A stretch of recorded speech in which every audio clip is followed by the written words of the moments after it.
अब हम इंडिया गठबंधन में न होकर एनडीए गठबंधन में जा रहे हैं। किन किन को मंत्री बनाया जाएगा? देखो, किसानों की बात नाजायज नहीं है, जायज़ मांग है।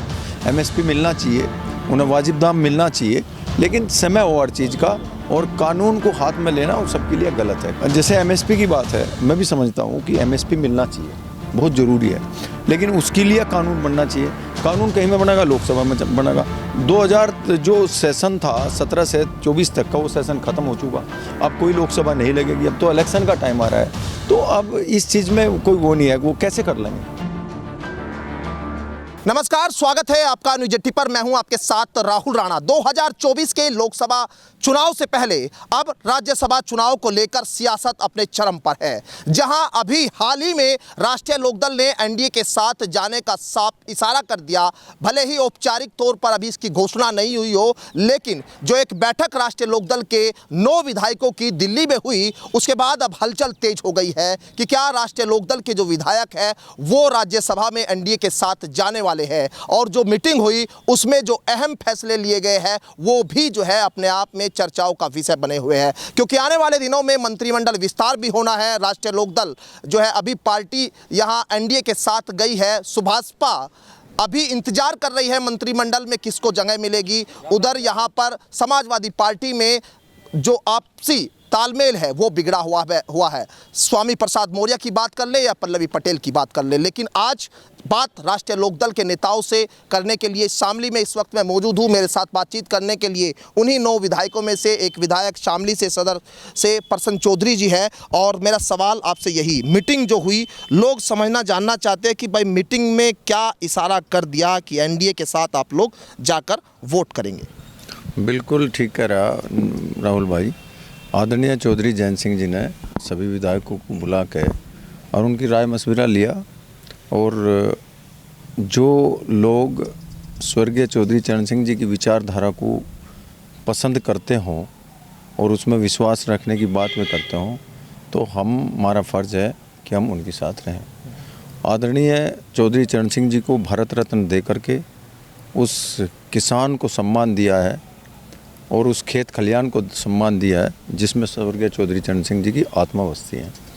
तो अब हमारा जो गठबंधन है, ऑथेंटिक घोषणा आदरणीय चौधरी जैन सिंह जी करेंगे, पर अब हम इंडिया गठबंधन में न होकर एनडीए गठबंधन में जा रहे हैं।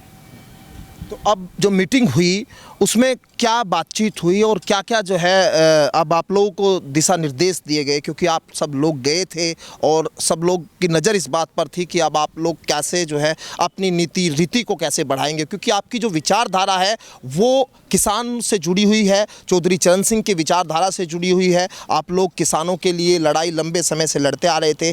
अब जो दिशा निर्देश है, किस तरह से आप लोग आपकी नीति रीति? एक तो मीटिंग का उद्देश्य ये था, कुछ लोग अफवाहें फैला रहे थे, बरगड़ाने वाली बात कर रहे थे। तो आदरणीय चौधरी जैन सिंह जी का सभी विधायकों में विश्वास है।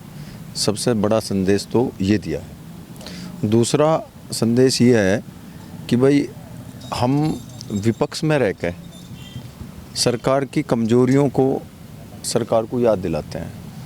अब सत्ता पक्ष के साथ रह के हम उन मुद्दों को उठाएंगे जिनसे किसान का भला होगा, जिससे यहाँ किसान विचारधारा मजबूत होगी, जिससे यहाँ भाईचारा मजबूत होगा। अब संरक्षण देने का कार्य आदरणीय चौधरी जैन सिंह जी का, लोकदल का होगा। हमारे किसी व्यक्ति पे गैरकानूनी मुकदमे न दर्ज हों, किसानों को उनकी फसलों का वाजिब दाम मिले, किसानों को जो राहत हो सकती है सरकार दे सकती है, उसके लिए कोई योजना बने। अब ये सारे कार्य में हम सहभागिता करेंगे। अच्छा, एक सवाल ये भी कह रहे हैं कि भाई अब मंत्रिमंडल विस्तार होगा, किन किन को मंत्री बनाया जाएगा? जो काम आदरणीय चौधरी जैन सिंह जी का है और सत्ताधारी पार्टी का है, उसमें हम अब क्या कह सकते हैं कब मंत्री बनेगा, कौन मंत्री बनेगा। हम चाहते हैं कि आदरणीय चौधरी जैन सिंह जी जहाँ भी रहें वो मजबूत रहें, और यदि वो एनडीए में आए हैं, एनडीए का समर्थन कर रहे हैं, तो उसमें और ज़्यादा मजबूत हो। हमें मंत्री पद से और मंत्री से कोई मतलब नहीं है।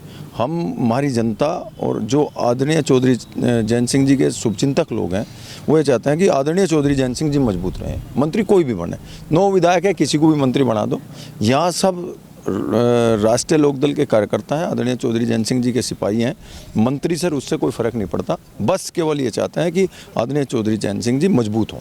अगर आपको आदेश करे कि आपको मंत्री बनाया जा रहा है, वो उनकी विचार, उनका मर्जी है, वो क्या करेंगे, किसी को बना दो मंत्री। तैयार नहीं, मैं मंत्री बनना ही नहीं चाहता। मुझे क्या जरूरत है मंत्री बनने की, जब आदरणीय चौधरी जैन सिंह जी हैं, हम तो वे उनमें विश्वास है, हम तो मंत्री हैं।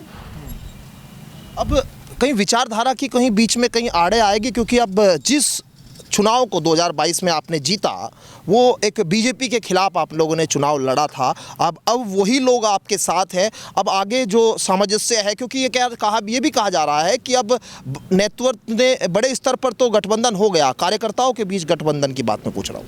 वो इतिहास गवाह है, यदि आप लोकतांत्रिक प्रणाली में किसी पद पर पहुंचते हैं तो आपका फ़र्ज़ होता है कि आप उस जनता के फेवर के लिए काम करें, योजनाएं बनाएं और अपने लोगों को संरक्षण दें। अब तक हम बाहर से आवाज़ उठाते थे, अब हम सत्ता के साथ खड़े होकर और जनता की आवाज़ को बुलंद करेंगे, जनता की आवाज़ उठाएंगे। कि अब चौधरी चरण सिंह के आप विचारधारा से जुड़े हो। चौधरी अजीत सिंह जब गठबंधन में गए थे तो उन्होंने कई दर्जन 50 के आसपास जो है कहीं ना कहीं मिलों को उन्होंने एक सौगात दी थी। अब जयंत चौधरी जब एनडीए में जा रहे हैं, आप लोगों के पास लोग आ रहे हैं, क्या उम्मीद कर रहे हैं आप लोग कि कम से कम एनडीए के साथ जा रहे हैं, ये सौगात हम अपनी जनता को दे, लोगों को दे? आप लोगों ने कुछ अपना एक प्लान, क्योंकि जब आप सरकार में रहते हैं तो आपने गन्ने की आवाज़ बड़े बुलंद तरीके से विधानसभा में उठाई, आपने सड़कों की बात की, आपने किसानों की बात की, आपने व्यापारियों की बात की, आपने अग्निवीर योजना का आपने विरोध किया। अरे अभी आन तो दे लाइन पे, अभी तो शुरू ही हुआ, अभी कहना अभी तो बालक पैदा ही हुआ, अभी आगे चलेंगे, कुछ करेंगे जब भी तो बनाओगे। अभी लोग तो ऑथेंटिक घोषणा भी नहीं हुई, जब घोषणा हो जाएगी और सब काम होंगे तभी तो शुरू करेंगे। अभी क्या बना के रख ले, जब आओगे जब बनाओगे, जब योजना आवेंगी और उन पर काम करा जाएगा और अच्छी तरीके से काम करा जाएगा। चुनाव कैसे देख रहे हैं आप? 24 में चुनाव कैसा रहेगा बीजेपी के साथ मिलकर?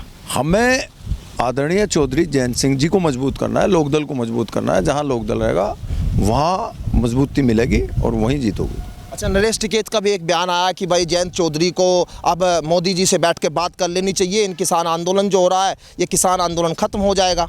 अभी 2 दिन हुए, आदरणीय चौधरी जैन सिंह जी ने अपना समर्थन दिया है, अभी उनमें कुछ पावर आवेगी, देखेंगे क्या होगा।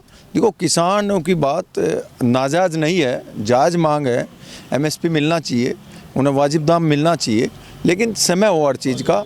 और कानून को हाथ में लेना उन सबके लिए गलत है, कानून को हमें हाथ में नहीं लेना। कानून अपना काम करेगा।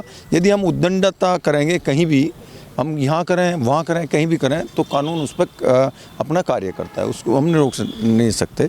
ये सरकारों का फ़र्ज़ है, सरकार का फ़र्ज़ है उनसे बात करें और उस बात को जो भी तरीका हो सकता है वो माननी चाहिए किसानों की बात। नहीं, आदरणीय चौधरी जैन सिंह जी की, अभी वो आदरणीय चौधरी जैन सिंह जी क्या कर सकते हैं? अभी उनके पास कोई ऐसा वो तो है नहीं पद, वो करेंगे भाई, अपनी बात रख सकते हैं, वो रख रहे हैं। किसानों की बात वाजिब है, लेकिन किसानों की, अब देखो एक बात बताओ, जैसे एमएसपी की बात है, मैं भी समझता हूँ कि एमएसपी मिलना चाहिए, बहुत ज़रूरी है, लेकिन उसके लिए कानून बनना चाहिए।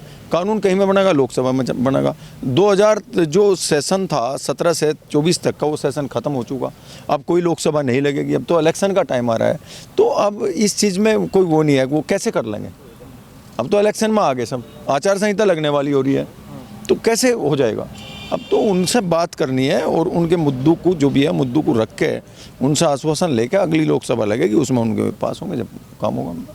अच्छा, आपने मुखर होकर बड़े विपक्ष में जब आप थे, क्योंकि आप लोगों की आवाज़ बड़ी बुलंद तरीके से, भले ही 9 विधायक थे, लेकिन लोग जो है जिस तरह से आप लोग बोलते थे वो सुनते थे और लगता था कि भाई आरएलडी वो दम है, उस पार्टी में दम है और नेताओं में दम है। अब किसान, क्योंकि गाँव में कहीं कुछ विरोध भी है, बिखराव भी है, कुछ लोग आपसे नाराज़ भी हो सकते हैं, कुछ लोग आपके पक्ष में भी हो सकते हैं, उन लोगों को मनाने के लिए आप कैसे अब जो है जाएंगे? क्योंकि जो विपक्ष में रह के आपने मुखर आवाज़ उठाई, वो सरकार में रह के कैसे उठाएंगे?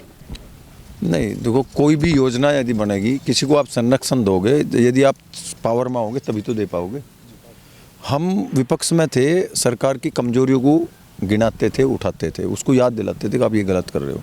अब हम यदि सत्ता में आएंगे, अभी तो ऑथेंटिक घोषणा होगी, अब सब सत्ता में आएंगे तो लोगों को संरक्षण देंगे, अपने लोगों को फ़ायदा कराएंगे, किसानों के लिए लड़ाई लड़ेंगे और किसानों की मांगे जो वाजिब होंगी उन्हें मंगवाने का कार्य करेंगे। सिद्धांतों से समझौता नहीं, हम जो सिद्धांत हैं, जो विचारधारा है, उसमें कोई समझौता नहीं होगा। हमारी अपनी विचारधारा है। आदरणीय चौधरी चरण सिंह जी की जो विचारधारा है, किसान को मजबूत करना है और यहाँ भाईचारा स्थापित करना है, ये हमारे एजेंडे में है, ये झुकाता रहेगा।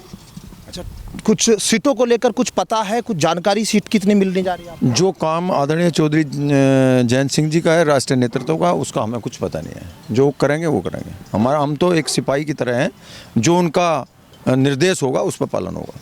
बहुत शुक्रिया बातचीत करने के लिए। और प्रसन्न चौधरी थे राष्ट्रीय लोकदल के विधायक है शामली सदर से, और सिद्धांतों पर समझौता नहीं होगा, ये बड़ी बात अपने आप में निकल कर आए। लेकिन सवाल किसानों की उस लड़ाई का, उस विचार का कि आखिर क्या जो सामंजस्य है वो एनडीए में जाने के बाद लगातार बना रहेगा, और लोगों को कैसे जो है वो अपनी विचारधारा से, अपने जो विचारों से कैसे जो है वो समझा पाएंगे, ये भी अपने आप में एक बड़ा सवाल है। लेकिन 2024 का लोकसभा चुनाव बड़ा दिलचस्प होता जा रहा है। जो समीकरण जो बने हुए थे 2022 के विधानसभा चुनाव के बाद, उन समीकरणों में बड़ा बदलाव अब हो सकता है। ऐसे में राष्ट्रीय लोकदल के सामने भी एक बड़ी चुनौती है, क्योंकि जयंत चौधरी की भी ये एक अग्नि परीक्षा के तौर पर होगी। चौधरी अजीत सिंह ने जब कांग्रेस के साथ गठबंधन किया था तो उसमें किसानों को बड़ी सौगात दी थी। उनके दादा चौधरी चरण सिंह ने देश के किसानों के लिए एक बड़ी सौगात दी थी। आज भी किसान उनको मसीहा के तौर पर मानते हैं। आज जयंत चौधरी के सामने भी वही अग्नि परीक्षा है